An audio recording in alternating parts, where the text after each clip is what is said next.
I'm Justin Davis, and this is Drone Camps RC.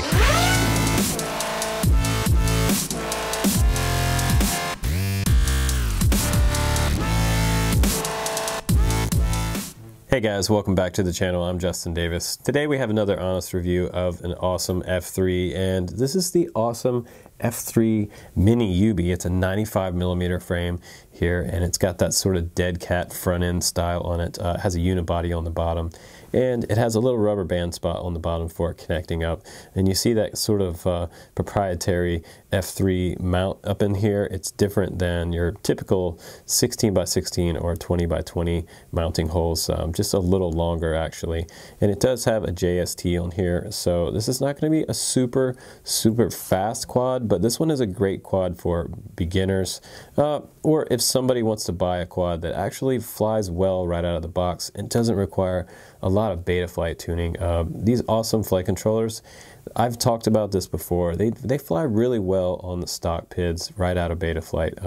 So I've had some other quads recently that were so powerful and had so much power in the motors on such a small frame that it immediately gave me the wobbles, and it had to be tuned, and some of them I couldn't tune recently with too much power. So there's a threshold for these little mini quads and these motors. Now these are smaller motors. They are the 1103. They're 7500 kV, and it does have a 600 TVL camera with a little extended antenna out the back right here. And this one doesn't come with the receiver, so you're going to need to buy your own receiver for this one and put it in there. They also have an FrSky version of this available, so if you're running FrSky, you can just get that version and it's already soldered up. But one big improvement of this one that I saw right away when I took it out of the box, I was so happy that they had a little hole in the side of the canopy on this one, because you remember with the Youbi 130 they didn't have that, and I had to remove the canopy every single time I wanted to connect it to clean flight or beta flight, so that was kind of a bummer. Now I'm going to go over this quad a little bit for you and some of the pros and cons on this one. And one of the cons right away, I'm just going to jump right into this and tell you one con that I had. I was out doing my demo, as you're going to see here coming up. The camera is sort of, they're using some kind of glue to hold it in place right inside this cockpit, and this is a problem because I had a couple crashes, and the frame is really durable.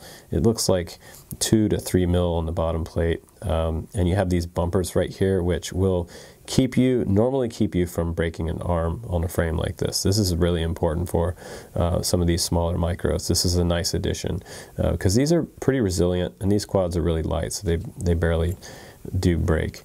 But the camera popped off, and that's kind of a bummer, because once the camera popped off, my flying was over with, and I didn't have a piece of VHB to put in here, just a little piece of sticky tape to put underneath this camera and hold it still. So I had tremendous amounts of jello after the camera popped off. So one suggestion maybe to the company Awesome, if they can have a better mount in here for this camera, that would be great. And I'm just going to go ahead and pop this off and show you real quick what I'm talking about.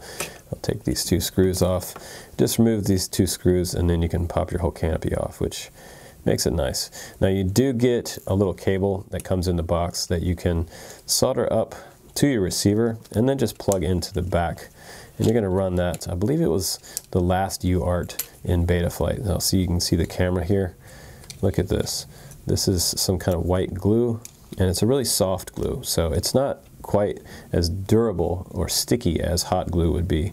Now hot glue you're probably not going to get off. You can peel this stuff right off and probably just maybe glue it back with a couple dabs of hot glue would hold it in place. But I thought this was not the greatest design. If it slid into something and kind of locked in place, that would probably be better, or if it's screwed in place somehow, that would be even better. Here's my FrSky receiver that I added. I just put a piece of VHB there.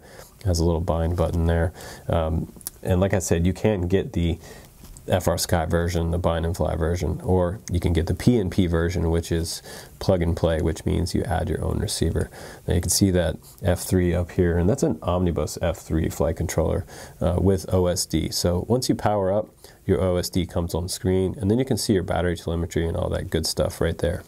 And just for the record, guys, the camera thing is not a huge issue. I'm not totally dogging out this frame because all of it is really great for what it is. It's a great beginner quad to intermediate.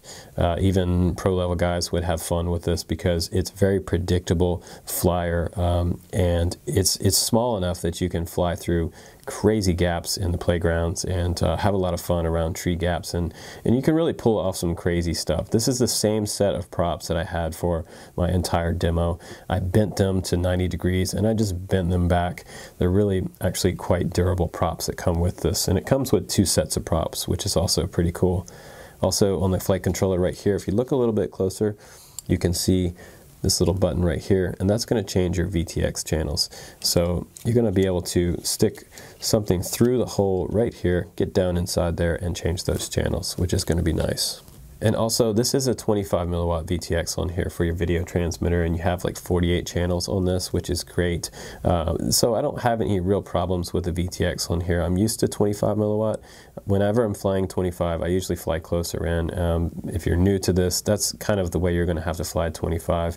You're not going to be able to fly like 2 football fields away with obstacles in the way like trees and things.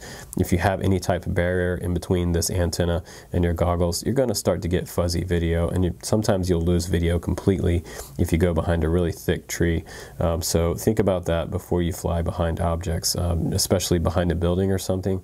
This is definitely not going to hold up for that. But out into an open field, say a little baseball field or something like that, you can definitely have some fun with this one. Also in small playgrounds when no one else is around. Now, if you look on the bottom of this little quad, you can see that the ESCs are exposed on the bottom. And I've talked about this design before. I'm not a real big fan of having a hole right here.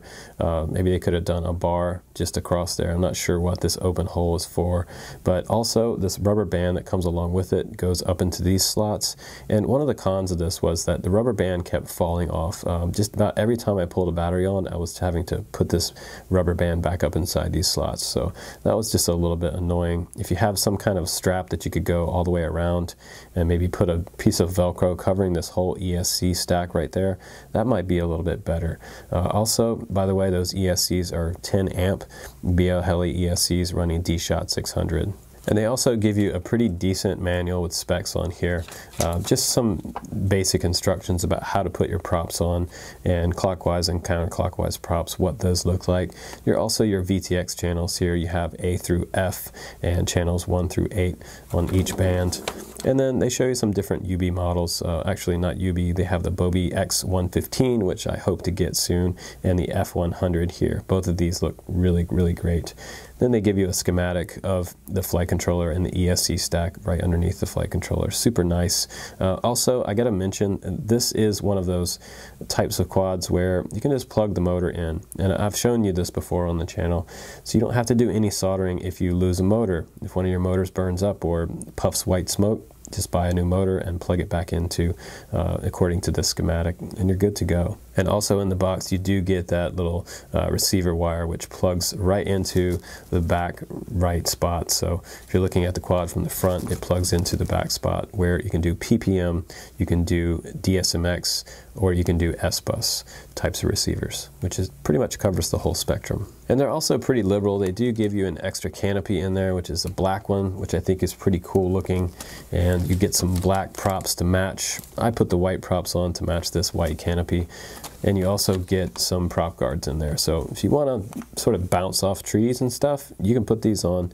And generally, I've recovered for some pretty crazy stuff with micros. I chop leaves, flip over a different direction, and just, you know, punch it and hope I make it out. And sometimes I do, sometimes I don't. And then I have a 2S LiPo that came with it. This is a 500 milliamp 25C. And the good news is, guys, that I didn't have any flips of death with this. And most of the time with the Awesome F3, I don't have flips of death. So that's a good thing for you guys. It has that standard balance plug on here and a JST connector.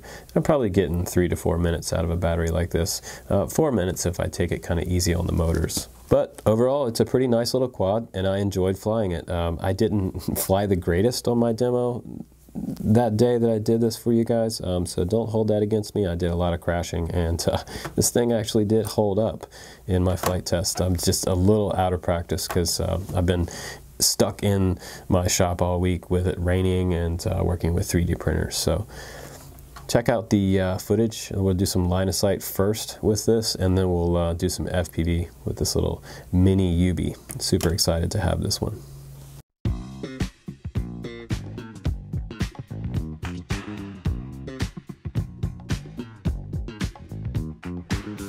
Alright guys, let's go ahead and do some line of sight flying, and then we'll do some FPV. Here we go, a little awesome mini. Let's take off. And it is in acro right now. Just gonna play around a little bit, show you some punch outs. I got the rates about 75. I'm gonna try not to fly in that tree. Nice punch out. Super nimble, as you would expect from a little tiny frame. It's got 1103s on there, so this awesome flight controller it does have really smooth flying characteristics too. Like, I'm having a good time with most of their flight controllers. They're pretty predictable. You don't have to PID tune them that much, and they seem to fly pretty good out of the box. So that's what I like the most so far about awesome flight controllers.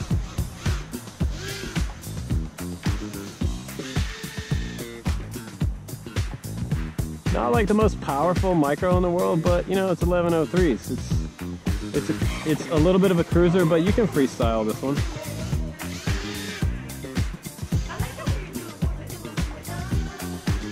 A little tighter.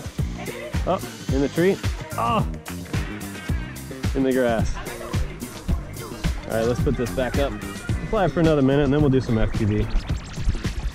Kind of fun flying at line of sight. Okay, here we go. I didn't even bend a prop. Nice thing about grass.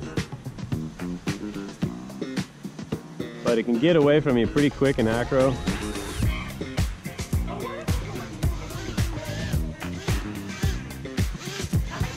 Nice looking little quad though. Look at that. I'm flying the battery that came with it, 30C battery. A pretty good punch out.